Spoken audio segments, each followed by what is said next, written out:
everybody. I'm Bryan. And I'm Bryan. And this is Bryan versus Bryan, episode 103. Nope. Nope. Nope. I like how Jordan Peele said it was going to be another title he thought of was Little Green Men to play on the money of, and also Alien. So I'm glad he went with this, but he said he chose this because he was trying to think what audiences their reaction would be. And I was like, I hate to tell you, it's pretty accurate. Yeah. Nope. Yeah, so just released. What day was it released? July 22nd. 131 minutes. Budget 68 million. Box office 95.5 million. But I'm sure these numbers are wrong. The weekend's not even over yet. I don't know what it's trending like. I saw a projected 50 million, which would be not great.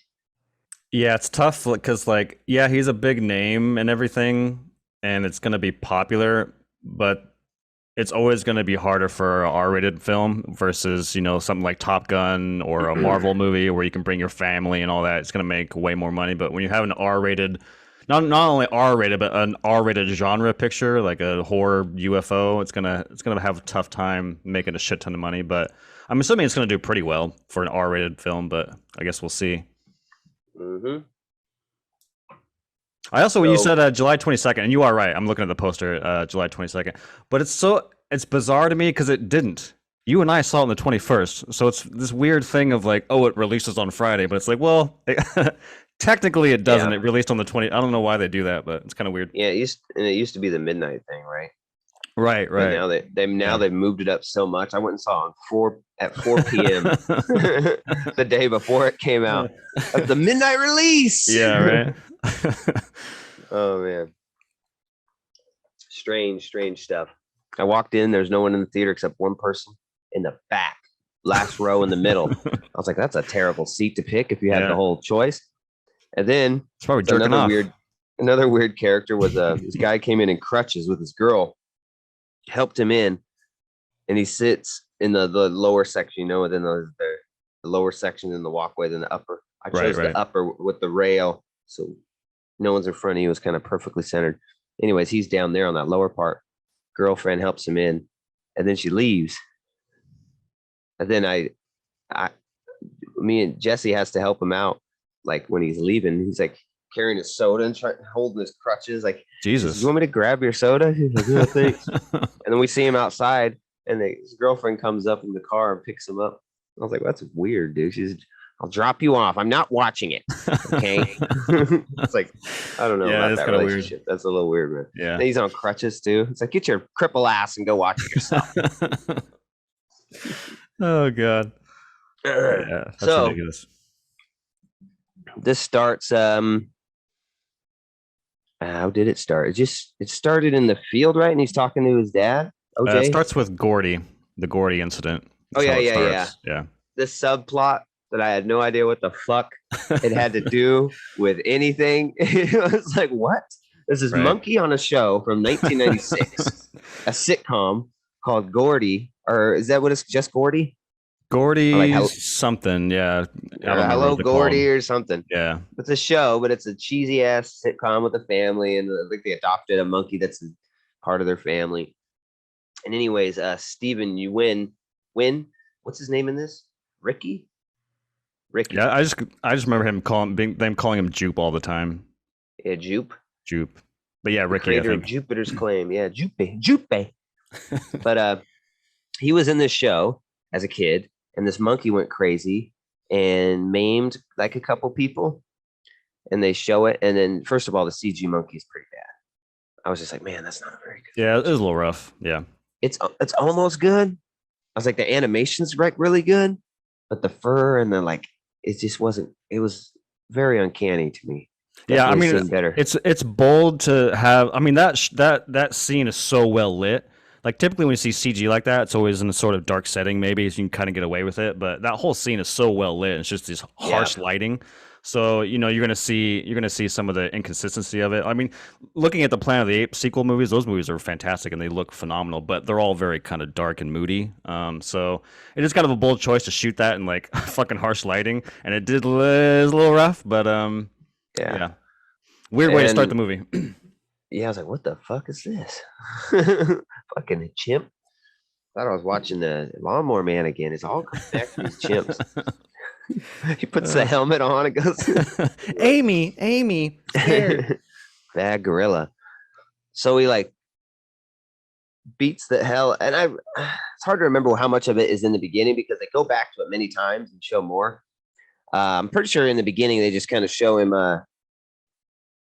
sitting there with blood on him, right? Yeah, They don't really show much. Yeah, he just sits down and he looks right at the camera, and then it's like a harsh cut. Yeah. Yeah. That would have been the twist, man. This motherfucker shit's about monkeys. Like, just fucks the whole crowd. It has nothing to do with looking up or clouds or anything. Right. It's like we sent a monkey into space back in the 70s, and it comes back with a fucking monkey army or some shit. A vengeance. So, and then I think we go to OJ, which is I never know how to pronounce that dude's name. Kaluuya. Yeah. Kaluuya. Yeah. He's and his dad. I can't remember the actor's name, but he's a really famous actor. Oh yeah, fucking Keith David. Yeah. Covenant. and so they're just standing there, right? They're just talking some, I don't know, farming. I'm gonna go inside. Okay, I'm gonna check the perimeter.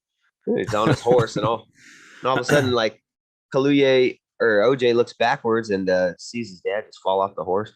But there's a lot of shit dropping. Yeah, like debris starts coming down. Yeah, and he turns around. Yeah, and then he has him in the car. We'll get you to a hospital, and there's gushing blood on the window, and then you see his eye, and then they're in the hospital. Exciting stuff. Don't you go dying on me. In the hospital, and you see like an X-ray of it. You see this circle thing in his face. I'm like, what the fuck is that? Anyways, and then he has it in a bag. It's a nickel. I think a nickel into his eye, and he kept the motherfucker. Dad died. Kept it. Later on in the movie, it's on his wall in a bag. So yeah, that's the beginning. Shit falling from space, and they said it was like a small private plane, right? That's how they tried to explain. Yeah, like some sort of debris from a plane. Yeah. All this shit falling. I never believed that shit. And then we go to it's a commercial or a movie set, something. They train horses. Haywood Hollywood horses. Ever since motion pictures, we've had skin in the game. Yeah, skin in the game. Crap like that. And then that's where we get our first taste in Kaluuya just kind of being very good at certain things, but not good at running the business. Why he's always been in the background to his dad, and he just doesn't know how to speak to people, and just kind of, hey, don't look at the fucking horse now, okay? I told you now. And then he's waiting for his sister. And we get the picture that his sister isn't very responsible, but is kind of good at the talking stuff if she's ever there to do it. Yeah. I found the sister character to be super annoying. I just didn't like her. I was like, God damn, this motherfucker always fucking everything up. It's like he's trying to get over here. He's got the horse ready. You're like, come on. Fucking business is falling apart here. You're over here talking shit. Yeah. I just found her very annoying and very like a TikTok-y, super young chick, and he's very serious, like Western guy. Right. Like, oh, we're gonna drink tonight and get a freak on or what, baby? And he's like, I got work to do. Yeah. He's all like very reserved, very John Wayne-y, you know what I mean? Like tough guy, not tough, but just kind of reserved and quiet. Yeah, I really liked him in this. Even he didn't get much, but just like the gravitas he plays off of the quietness and the attitude is pretty good. So eventually, I don't understand how they start to think there's something in the sky. I got you. So they get fired from that commercial, And then on the way home, she's like, I'm gonna go back with you and stay at the house. And I there's kind of remember he a saw something in like a cigar thing. Is what's that? that what it was when they were in the ride back? Didn't he see a little shape in the sky? No, so what happens No. is no, they don't see anything yet. So on the way home from the commercial, they go to Jupiter's Claim, and then Hmm. it's discovered that like he's selling horses, and then you meet the Jupe character, and there's that Oh yeah, whole yeah. sequence. And then later that night, when she stays over, she gets drunk upstairs, and she's like, "What's Ghost doing out of the or in the circle thing?" And he's like, "I'll go get Yeah. it." And then Ghost runs off into the valley, and then he hears something in the valley. There's like these lights, and you hear like someone on a speakerphone. You're not really quite sure what the hell's going on. And then he sees something in the cloud, like something moving, like sound moving through the clouds, and then he kind of like follows it. And then at the last second, he sees a whoop, just like the slightest little whoop. And he's, oh shit! Yeah. That was the first time he actually sees the saucer. Yeah. And then it also said that Jupiter's Claim is like a farm run by Jupe, Ricky, from that show in 1996, if that The little matters. boy, I don't know. yeah. I think that has some tie-in to do with this kid thinks because eventually that monkey murders, or not murder, but he maims some people, but he doesn't want to hurt the little Asian kid. He just wants to give him a dap. We'll say, hey, what up, bro? Knuckles. Fist Hey, I bump. got him. So I think what he thinks is he's special, has a special connection with like even violent animals. And so I think that's why that subplot is there. I have no idea. You But, were onto something, yes. I think so, but it Yeah. doesn't really come to any kind of great fruition or payoff. So it seems kind of wasted CG money for a monkey, really. But oh yeah, I was gonna say that Jupiter's Claim keeps buying his horses, and he's kind of on rough times. They're supposed to train the horses, and he kind of feels bad. He's been selling all his dad's horses. He's like there, and he's like, I want to. Remember, we were going to talk about me buying them back now. And he's like, yeah, we'll get to that. Sure. And then so that's some. You see some foreshadowing of why he can't sell his horses back, and he keeps trying to avoid that question. But we'll get to that here shortly. And so I like how he's just like, oh yeah, it's a UFO. UFO, dogs in the sky, saw it. Sound, ready. And then they just come up with this cockamamie plan. What can we do? They're trying to monetize it. They're like, oh well, man, we can sell it to TMZ, all these National Enquirer, go up to $100,000 a picture. Like, get the Oprah shot. Yeah, the Oprah shot. I don't know where you got these numbers, but there's a lot of UFO stuff. I don't think anyone's getting paid for it, So they just decided to try and get the shot. Video cameras, they go to Fry's, get the security cameras set up. And if you're trying to get the shot, I feel like those security cameras aren't the best thing to get. Right? They're like black and white and grainy ass. You can't even catch a shoplifter on these things. You always have can you identify this man? Because the cameras can't. Because it's like 40 yards away. You can't zoom in. You zoom in, it's blurry. So it's like, yeah. You get the shape of a person. That's about it. It's like a fucking Game Boy camera, dude. Yeah. It's made up of like 16 pixels. So I think you bought the wrong cameras, bro. And then they have this guy come and help them install it. And that's, what the hell was this? Angel Torres. Angel. He was pretty interesting character. He was pretty funny. Yeah, I liked him. Yeah, he was fun. Because he gets wind of like kind of what they're doing, and he's like, I can come back and help. It's no problem. Like, no. And then he ends up like looking at their cameras through, like, online at work and shit. And comes over. Yeah, I saw this cloud didn't move. That's eventually how they get really. Oh, yeah, I love I think it's the first night they have everything installed. He calls Emerald, and he's like, hey, just want to let you know there's a grasshopper on camera 2. And she's like, what the fuck? I told you not to be watching on me. He's like, hey, man, I'm just letting you know. By the way, camera 1's down. She's like, what? Camera 1's down, like Ancient Aliens down. And she's like, oh, shit. Yeah. Because every time the saucer comes around, like power turns off and stuff. Um, so they're having trouble getting a shot of it. They're having trouble doing anything. Um, and then the grasshopper happens to get on there. He's like, I've never seen a grasshopper out here. This is crazy. Something ain't right. Um, so I don't know, man. We'll get more into it, but for me, I was very disappointed. And I don't know if it's just because I like his movies so much and I just had so excited to go see this and I built it up in my mind or what, or if it's actually, that mediocre. I think it's a little bit of both, to be honest. I think this is probably easily his weakest film. I think Get Out has a much more interesting story and surprises in it.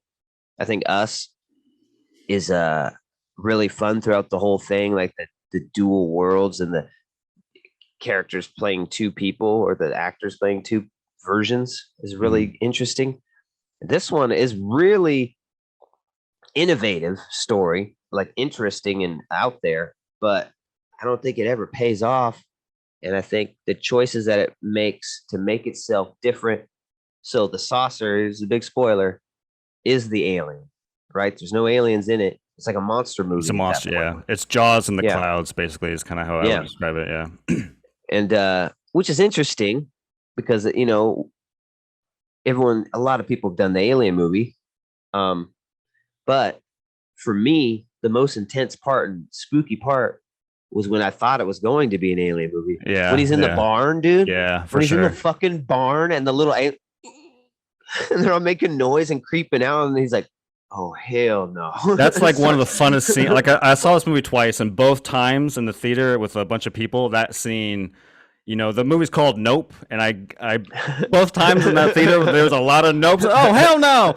It was especially when the second, like when the first one stands there and does the thing, you hear a lot. I heard a lot of gasps and like, and then when the second one pokes his head out, the whole fucking theater is like, no, fuck no. There's a bunch of them, and he's like, oh hell no, and starts still trying to film them. Like, what are you doing? It's a little flip phone. That was the most intense part of the movie. I was like, oh shit, it's getting scary. They're making noises and weird, like creeping out of things. And then all of a sudden, the one like drops down behind him upside down, and you see the face, and he punches it. And then we come to find out it's kids pranking him in costumes. But I was like, dude, that face is creepy as fuck. That's gonna be the alien face, just two big eyes and an open mouth. Oh, I was like, dude, that's cool. It was all furry, but like a fur, like a shawl. I was like, dude, that's interesting. I'm okay with these being the aliens, dude. But nope. Went a different way. But for me, that was the most intense part of the movie. I was actually like, oh shit. Like never with the shit in the sky. I was like, oh shit. I don't know why. It's big and it's open. I'm not that. Doesn't seem that intense or scary to me. Mm-hmm. So yeah, for me, I just think this was probably his weakest film. I think they've consistently gotten weaker. I think Get Out was like easily a 9 something. Us is in the 8s, I think. I think this might be a little lower. But yeah, I was just super disappointed, man. I was so ready to go in there and just love this movie. And the only thing I loved is that they kind of took some chances with the story. But like I said, it didn't pay off for me. I would have preferred the little alien story. Like that was actually got me for a second. I was like, yeah, this is starting to get good. Now he's gonna start getting fucking visited all the time. They're gonna fuck with him. Mm-hmm. But not how it turned out. And so before we get into all the rest in the conclusion, what are your thoughts on that? How did you feel about this? Just the movie? The third movie, and in comparison to his other films, and how did it meet your expectations? Well, it's interesting because I think I'm the opposite of you. I think his movies are getting better. And he's one of those, I mean, he's only done 3 movies, but he is one of those directors where like even his least favorite movie, your least favorite movie, his is still a good movie. I would say like Us, not Us. I'm going to go in order. I think Get Out for me is like an 8.5. I would say Us is like an 8.8. I think I like a little better. And when I walked out of this film the first time, I was like, I liked it. there was so much I didn't understand. There's so much that I was like, what the fuck was the point of Gordy? What the hell was the point of Jupe at all? Like, why even have him in the movie? What is this? What is that? What is the movie even about? Like, because all of his movies have, central themes. Like Get Out's about, racism and race, and us. In my mind, us is a little more complicated. I think Get Out's a little more in your face and kind of blunt. It's like I don't think anyone walked out of Get Out and be like, gee, what the fuck was that about? I don't know. Like, it was pretty obvious what the movie was about. And Us, I think, was a little more complicated. I think Us, you can probably take a lot of different interpretations, but Us to me was like forgetting the lower and middle class of the United States, and like they're underneath us and they want to come out. That's kind of how I took that movie. Obviously, there's many interpretations you can probably take from that, but and then this movie, I'm like, what the fuck was this about? And so I kind of just sat with it. I'm like, I need to see this movie again to kind of like put the puzzles together. And when I looked at it through the lens of this movie is actually about making a movie, and when I look at it through that lens, this movie was fucking amazing. I think this is his best movie. I know that's kind of wild to say because everyone loves Get Out, and I totally understand why. But I'm also a really big fan of spectacle, big movie, summer blockbuster stuff. I know I think a lot of people are, but so I just love that from that perspective. Like he gets to do a big summer blockbuster in the vein of like, I think we already mentioned Jaws or Close Encounters of the Third Kind, like a Spielbergian thing. But when I kind of started putting the pieces together and like seeing it the second time, there's a lot of things I missed or just didn't pay attention to that made a lot more sense. Like, when he goes out into the valley and there's someone on the speakerphone, now seeing it, that's him practicing his speech for the crowd and he's feeding the monster horses, but you don't really catch that the first time. Like, what the fuck was that? There's like so many like setup and payoffs that you don't really think about until you see it again, where like they're driving up to Jupiter's claim and they see all the little floaties and it's like, oh, that comes back later. Or like they hold on a shot of the statue horse with the flags. I'm like, oh, that comes in later. And like the well with the photo, like all these things he sets up in the beginning of the movie kind of pays off later, which I thought was kind of interesting. Even when they're going through Jupe's office, like the camera's kind of like going through the office, showing you the photos. Like off to the side, his wife's on the phone. She's like, yeah, we got a big thing coming up. You're going to really want to be here. And it's just like, that's kind of setting up, but you don't really think about it because the camera's just kind of walking past her. So all these little fun things. But at the end of the day, like this movie is him, like him, I don't know if coming to terms or like trying to make a spectacle film and satisfy viewers. I mean, I don't think it's a mistake that Jupe calls the monster the viewer, which I think is an allegory for us. It's someone who consumes, and if we don't like it, we spit it back out, and we're hard to please, yada, yada, yada. I mean, obviously it's not, apples to oranges, but apples to apples. But I think there's allegory there. I think Jupe's character of like, yeah, I think you nailed it on the head. At least that's what I took out of it, is what you did, which is that he survived this crazy accident, so he thinks he's special, and he thinks that he can do it again with this monster. But tragically, I think the reason why it's there is because it's kind of ironic and tragic that he thinks he can do it and he gets a lot of people killed because of it. And not only that, I think he's trying to say like how Hollywood kind of takes tragedy and exploits it, because he's a child who had this tragic moment and he becomes like famous and gets a lot of money. And I think that happens a lot in real life in Hollywood. So I think there's kind of commentary there. But that's just kind of the themes. I really like when I looked at it through that lens. I thought the movie was really fun. I fucking love that the climax of this movie is we just want to get the perfect shot of a UFO. Like that's literally the climax. There's no like we're gonna trap it and kill it and like get ready to kill it. Like there's no killing. It's just like we just want to get this camera shot. I love the climax, like playing music, and they got this whole setup with the little wavy guys. I thought the climax was a lot of fun. I think visually, it's beautiful. There's a lot of unsettling visuals, like when they get sucked up. It's almost like fire in the sky. It's like, ah! And they're like going up this esophagus or something, and it's like really unsettling. I love the shot of like it spits out blood and like debris of this house. It's just this wide shot of all of his blood just fucking gushing down in the house. I love he has to do the remix of a pop song, but there's like a little bit of remix of I Wear the Sunglasses at Night, and it's like done really well. It's almost like a 5 a.m. type lighting. It's just fog and smoke, and like you hear this, oh well, my son, and he's just like there's like this intense scene with that song in the background, which I thought was really well done. He just slowed it down. I mean, yeah, it's not, no, yeah, it's I guess no not a Us. remix. I was hoping yeah. he would do a Us thing. But yeah, to be honest, yeah, I walked away the first time scratching my head. Not that I didn't like it. I liked it. I was just kind of like, what the fuck? But seeing it a second time, I think a lot of the puzzles I had started to fall into piece, and I enjoyed it a lot more. I do think it's his best, but again, I haven't seen Us since 2019, and I haven't seen Get Out. I think even longer than that. So maybe if I watched them all back to back, or not back to back, I just watched the movie twice. But if I went back and watched Us and Get Out, maybe I'd feel different. And this one's just so fresh in my mind and had a lot of fun with it. I'd change my mind. But as it stands now, I think it's his best. It's the most fun. I think it's really rewatchable. It is a little long. I think it's a little longer than his other ones, but I think it's worth. It's not the most fun. Huh? You're crazy. This is not the most fun. This movie's fun as shit. What are you talking about? Us and Get Out are way more fun than this. No, this kind of just drags. Agree to disagree. It's not fun. It's interesting at some points, but it's not fun at any point in this movie. I don't think. I think to call it summer spectacle is a little grandiose too. Like this doesn't. A lot of people say that in the media. Was, they gave him the money to do a big spectacle, but I was like, what's so big and spectacle about it? Just because he has a wide shot of the desert and something's in the sky. It's like there's no set. It's just desert. And then the little bit of sets he does have is like that Western Jupiter's whatever landing, just a couple pieces of plywood set up. It's like it doesn't strike me as a spectacle. People keep comparing it to Spielberg-esque. I was like, I don't see that in this. I guess maybe I don't understand what spectacle means, but when you say that to me, I'm thinking big movie, things going on, maybe some sets, maybe some effects. And there's not many effects in this. And, it's kind of like dirt flying in the air, shit dropping out of something. That's about it. I don't know. I mean, it's not bad, but I was just disappointed.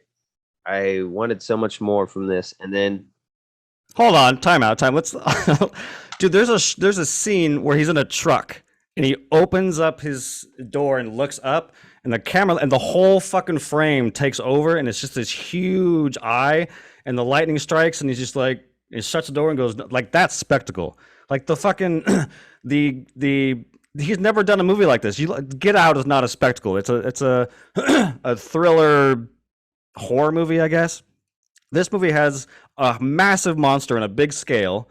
Like, I would say this movie is a spectacle for sure compared to his other movies. I don't know. Compared to his other movies, but compared to spectacle movies is what I'm talking about. To him, yeah, sure. I thought some of the shots in like Us are more interesting. It's just a lot of more things going on and buildings and lights, and this is this desert, just in a desert. But one of my biggest problems is the monster. I don't think the monster is very cool. I liked the idea of it being a ship more than a monster. And then I didn't understand like why all of a sudden the monster changes. It becomes this fucking almost parade float looking fabric butterfly thing. All of a sudden it has this new form. And I didn't like the new form because, it's cooler when it's like a saucer, flying saucer, what we think we know, and then but it's something else. But then it changed. And I was like in the theaters, like, wait, why did it change? Why all of a sudden is it now this weird thing and it wasn't before? And I don't think it ever goes back to being a saucer. Does it? Or was it at the very end? It kind of went back to a saucer before it blew up. No, it stays in that. I think it stays in its quote true form once it shifts. I don't think it ever goes back to the saucer. It does for a moment. It does like transform back into the saucer and fly away and then come back, and then it kind of actually at that point it wasn't true form. It was like a little bit of rippling, right? And then it like forms in the end of the saucer and flies off. But then when it comes back and really kind of shows its true self, I don't think it goes back after that. Yeah, and so when they get the shot at the well, they finally get the shot they need. It just looks like this ridiculous. I don't even know how to describe it. It's kind of like a butterfly. It's kind of like a parade float. Mm-hmm. It looks like fabric and shit. And I was like, you're going to show this picture to anyone, and they're going to say, "Yeah, cool." Yeah, 100%. That's no I like this alien, movie. Bro. Yeah, exactly. I like this movie a lot, but that doesn't mean it doesn't have problems, and that is a glaring problem. No one's going to look at that. Like, you got to have footage. This whole movie, the whole climax, you got to show the footage. That's the payoff we don't get. Yeah, the cameraman they hire on was really cool. I liked him. I liked his just, well, the animal doesn't know. It's just gravelly, mass, crazy voice. Uh, the skeptic who gets pulled in. Okay, I might believe you now. It's I almost mean, like, magic hour. then he get there. He gets there, and like the first thing, that cloud hasn't moved. I guess you ain't completely. Yeah, I guess you ain't completely full of shit. So he was pretty good. He's obsessed with getting the shot. Another part I didn't quite get and I thought could have been better was the TMZ guy coming in, this crazy guy on a motorcycle. It's like all chrome on his helmet except one little black hole where he can put the camera up to it. I thought this guy was going to have more to do. Like, he comes in there, he like knows a lot. I'm like, what the fuck? I thought you with TMZ? And I thought it was just a joke. But no, that's kind of how they play it off. I thought, I was like, this guy's like a Men in Black type of, or an alien conspiracy theorist, and he knows something that we don't. And he's coming in here, and that's why he's got the black hole. And he puts his camera up because then it's just the camera. He's not looking at the alien. He knows not to do that. But then that character was just kind of just wasted, and I was like, oh man, I thought he was gonna mean something more. Like when he hits the invisible wall on his motorcycle, he's like, no, bring me my camera. My camera, please. I love it. What happens to an electric bike when it hits an electrical force in the opposite direction? And wham! We'll find out. Yeah, that was kind of a fun little commentary on like how we as society, camera people who are like obsessed with, I guess again, spectacle and need at any cost we will film it. I think that's kind of what he was going for, but I have no idea. I'm just kind of reaching here, but yeah, that's really just an excuse for OJ to be in harm's way, to go out and to where he's not supposed to be yet and get in harm's way. And so for me, the themes that I took away from this were like slavery and animal exploitation. Yes, animal is a big one for sure. Yeah, and I thought the animal exploitation was like a metaphor for slavery. People thinking they can use people or animals however they wish. They'll never fight back. It's always kind of a race thing in his movie, so that's kind of what I was thinking.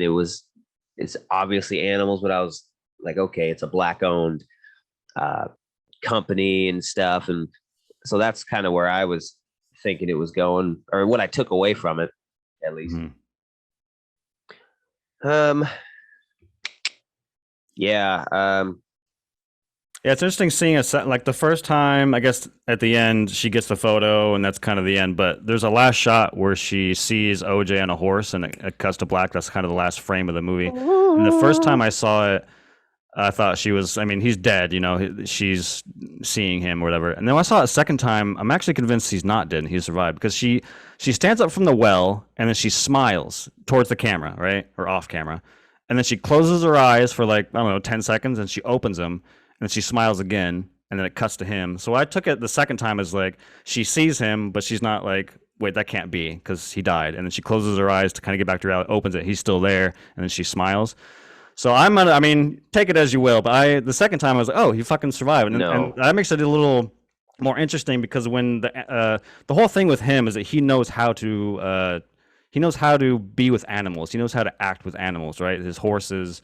He has a flashback with his dad where his dad's like, some animals just can't be tamed.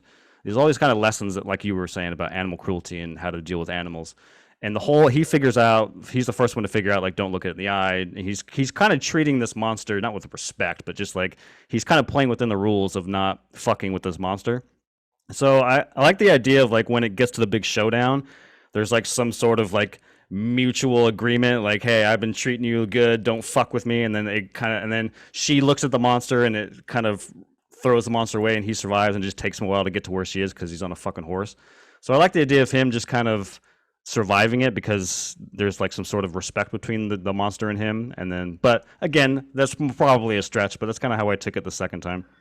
I never thought he didn't survive. I thought that was true. Yeah. The ending, because he's unlucky. I thought that was the thing. It's like he got lucky, and so because they asked Lucky, that's the horse's name. Is he? And then it doesn't answer. He never answers them. But I think there's our answer. Lucky is lucky. Yeah. And it doesn't that's get how he eaten made. because Jupe is going to feed Lucky to the alien, and the alien Yeah, doesn't. So yeah, it's like Lucky is lucky, and that's how he kind of made it, along with his own knowledge. yeah. Another thing I didn't like was Gordy's. It's called Gordy's Home. Gordy's Home. It was episode 23, season 2. Season 2, yeah. Gordy's birthday. Gordy's birthday. The year was 1998. So it's attacking and stuff. No, Gordy! Oh God, Gordy! And then it shows him like you see someone on the ground and he's just beating on the little girl. And it's like, how would this happen? You're on a TV show set. It's people in the crowd. You got animal wranglers, you got producers, everyone on set, and then there's just no one. They all left, and so it's just like the kid, the little Asian kid under the table, and I think the dad ran upstairs because he comes down later. Oh God, Gordy! Don't like, no. No one does anything. They just run away from these kids. Even the animal wranglers who are there to stop something like this, and it's like it's one chimp. Okay, first of all, they're strong. They can hurt you, but when you got like 50 people on set. I'd be like, hey, let's all just fucking tackle this damn chimp and gouge his eyes out and stop this murder from occurring. You know what I mean? Yeah. Just, you son of a bitch. 28 days later, that motherfucker. It's like, it's possible, man. He's a chimp. Yeah. We are the superior species. We have fire. We are the Homo sapien. Let's take We this guy out evolved. and show what history has shown us, okay? Give a taste of his own medicine here. Oh, God. We start bailing on him. You got 50 humans just wailing on this chimp, ripping his limbs apart. Yeah, it's kind of weird when you put that in perspective. It is a little weird that I guess I didn't really. I'm always kind of caught up in the moment. I don't really think about it, but just left all the children. Yeah. No one's there anymore. I was like, it's interesting. I went back, so I hadn't seen any trailers for this movie going in, but that's kind of what I do is I try to avoid stuff that I'm excited about, and then when I come home from the movie, then I kind of watch all the trailers. I think it's kind of fun to do it. But trailers were cool. There's the first trailer. I can understand why everyone's excited. That first trailer is fucking insane. But the second trailer, I'm interested because if there'll be a director's cut, because there's a shot on a back lot, and there's a crowd running in a direction, and there's one white fat kid with glasses just calmly walking towards camera while everyone's running away, and that's clearly this scene, right? It just cuts outside of the lot, and all the fans are running, but this random kid is walking slowly with a smile on his face going towards camera. I'm wondering what the fuck that's about because it's in the trailer. And there's also some stuff with Emerald. I think she's in like Hollywood. She's on the Walk of Fame, like where the stars are, and she's like filming and she's doing stuff. And then I think there's another shot of her under a bridge. She's looking all sad and stuff. There's a lot of like cut footage that were in the trailer. I would definitely love to see what's going on with that kid. But it's interesting to see that there's more Emerald stuff. But I wonder if we'll ever see that backlot stuff. I highly doubt it. He's never altered any of his pictures. Yeah. And this is the first one where I think he had complete control, right? It was written, directed, and produced. Yeah. No other writers, no nothing. And so I imagine this is exactly what he wanted to put out because he had full control. I remember him I watched an interview about it, and he's like, yeah, I never thought they'd let me do this. I've done movies, but to absolutely control everything and just let me do my vision however I want. It's like, I didn't think anyone would let me do that. And here they let me do it. So maybe some deleted scenes in a DVD would be cool, but yeah, I don't know. Yeah, for sure. It strikes me as one of those guys who looks down on director's cuts and stuff. He seems like a purist. It's like, no, if I meant to do that, I would have done it the first time. And it's a sacrilegious to go back and try and cut it up. He just strikes me as an old school director. Yeah. Yeah, the only thing that I know that he's done is on Get Out. He has the alternate ending, which I think is Daniel Kaluuya being shot by the police at the end, and not his friends showing up. I think that was like too much to handle back then. So he's like, I'll get a little bit of a happier ending. I think we're in some weird times. I probably shouldn't do that. But there is an alternate ending where the cops show up at the end. It actually is the cops, and they shoot because he's choking the white woman on the ground, and the cops shoot him, and he dies. But so I know that alternate version is attached to the Blu-ray, but other than that, like, it doesn't even need that backlot stuff. Doesn't even need to be in the movie. But like you said, I want to see a deleted scene to see how that connects in any sort of way to the Gordy stuff. It's just kind of weird. Gordy's home. All right. Well, that's about all my thoughts on it. I think we covered the important stuff. So, for me, I think this one just falls a little short of the other two. So, 7.3. Yeah, I mean, no surprise based on what I've been saying. I'm a little higher. Yeah, it's funny. I was watching this movie, and again, not knowing any context going in. I mean, I knew it was going to be UFOs. I mean, that was kind of known. Even if you hadn't watched the trailer, you knew that there was going to be UFOs in it. But it's funny. While I was watching it, I had flashbacks. Remember that movie *Malignant* that we reviewed? It reminded me of that in the sense of like in *Malignant*. Spoilers for *Malignant*, or maybe I'll try to walk around it. But the story in *Malignant*, there's like a serial killer going around stabbing a bunch of people, and there's this woman who's connected to it all, but you don't really know how. And there's a scene that takes place in a prison where like the whole plot just unveils itself, and you're like, "What the fuck?" And it's like at that moment, you're either with the movie full, and you're like, "All right, this is fucking batshit wild. I'm going with it," or you're gonna be like, "That's the stupidest shit I've ever seen in my life. This movie fucking sucks." And I feel like there is kind of that moment, not as extreme as *Malignant* is, obviously, but there is kind of that moment in *Nope* where it's like, it's pulling you along in this direction, and at the last second, it kind of pulls the rug out from underneath you, and it's like, I think a lot of audiences are going to be turned off by that decision. I think a lot of audiences are going to be like, that's a cool decision. I'm running with it. I'm kind of in that camp of like, oh, I wasn't expecting it to be a monster movie. I'm kind of cool with that. I'm rolling with it. But yeah, I think he's getting better and better with each movie he does. Not that they're all bad. I'm just saying that he's learning from one to the next, and he's growing, and he's doing new things, and he's adding more layers. And I think this movie has a shit ton of layers. And I think there's going to be a lot of different theories about what this. I mean, you had different theories than I did. Sarah had different theories. I think Sarah said like the monster was an allegory for like white supremacy or some shit. And it's interesting because like Jordan Peele, because of Get Out, everyone is focused on race in all of his movies, and I think there is race sprinkled out through Us in this movie. But I would argue that Us and Nope aren't about race at all. I mean, obviously he's a black director, so there's going to be, a black perspective in his movies, so there's always going to be sprinkles of race. But I think Us and Nope have nothing to, in my opinion, have nothing to do with race. They're their own stories and own kind of themes and thoughts. And looking through this view of like making a spectacle Hollywood movie and him kind of dealing with that and that kind of way, I think this movie is very interesting to me. And just even through that lens, I think anything that's about movie making, I'm going to like really attach myself to it because I love Hollywood stuff. Like I think Inception is really about movie making if you really think about it, and I think it's probably why I love Once Upon a Time in Hollywood so much, because it is about Hollywood and it's a love letter to all those movies. So I'm kind of like just drawn into that shit. So when I look at this movie through that lens, I think I have a lot of heart for it. So for me, it's kind of long-winded, but I'm going to give this a 9. I would say Get Out is 8.5, Us is 8.8, and this is a 9. You're wrong. I'm pretty sure Metacritic has it like I do. I think Get Out was like a 88, and then I think Us is like a 84, and I think this one is trending like 79, 80. Last time I looked. All pretty good scores. Yeah, I mean, none of them are bad. Yeah, and it's not like I wasn't on board with the reveal. I thought that was fine. I just think the third act kind of falls apart. Oh yeah. I wasn't saying you in my example. I was just kind of thinking about it. There's probably gonna be a lot of people that felt kind of betrayed by how it kind of ends up. But like, it's an interesting choice. I just don't think it paid off in the third act. And if it would have, I would be praising the choice. You know what I mean? Like, oh my God, so he's so brave, so courageous. And yeah. So that's where I'm at. So you 9 and a 7.3. That's a pretty big gap. Yeah. We usually don't have that big of a gap unless we're talking about The Last Jedi. I knew this was a Last Jedi movie. I knew it. This is not a Last Jedi movie. As soon as I watched this movie, I knew it. I was like, well, I don't think it's that great. Brian's going to love it. It's taken a lot of weird choices. Yeah. And it's trying to be so different. He's going to subvert expectations.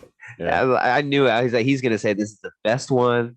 This is going to be a high score. I was like, I totally called it. I was like, this is right up his alley. And then I saw you were going a second time. I'm like, oh God damn it. Yep. Like I was right. Well, it's funny because if I hadn't have gone, I probably, because when I walked out the first time, I said Us was still my favorite. Like, to be honest, I was like, yeah, Us is still my favorite of the three. But again, seeing the second time and just kind of like again, all the puzzles starting to fall. I was more engaged and sucked into it the second time around. That I felt like when I walked out of it, I was on a much more of a high than I was the first time. So that's kind of where I was at. But I would have rated it differently if I only had seen it once. Another interesting thing is the Jupe character was going to be played by that guy from Date Night or Game Night. He's like, I see you have Tostito Scoops. Yeah, Jesse that Plemons, really I think his name guy. is. I love that guy. Yeah, it was offered to him, but he was busy doing something, and so they like you win character was like cast way late because they thought they were gonna have this guy. I was like, that guy would have been awesome in this. Yeah, I love him. He would have brought some weirdness to that character more than what's his name. It was just kind of wacky. So I was like, oh man, that would have been great. So I can just imagine him telling the story. It was 1998, season 2. Gordy. Yeah. So, anyways, that's what we got. A little difference in opinion. Go check it out and see where it falls on your list of Jordan Peele movies. And don't be telling me, oh, I've seen all this stuff. Oh, can we officially call him the best horror film director of all time? I'm like, come on, man. No. Get off it. Get off it. And even he tweeted, it's like, don't you dare start that. Don't disrespect John Carpenter like Carpenter, Hitchcock. I mean, there's a lot of them. Yeah, so I like how he was even like, no, don't do that. Yeah. I don't know. Get a couple more. 3 is pretty good. I'd like to see him do something else, though. Yeah, I want to see him do like an action movie. That would be kind of fun. Something, right? A buddy cop movie kind of deal. Something. Maybe a sci-fi thriller, something else would be cool. Mm-hmm. I'm sure he will. Yeah, so 7.3 and a 9.0. Go check it out in your local theater. As always, you could check us out here on YouTube. We appreciate you. Like and subscribe, and you can also just listen on Apple Music or Spotify if you prefer. So we enjoy you. Thanks for coming. Until the next piece, we gotta say peace. Peace.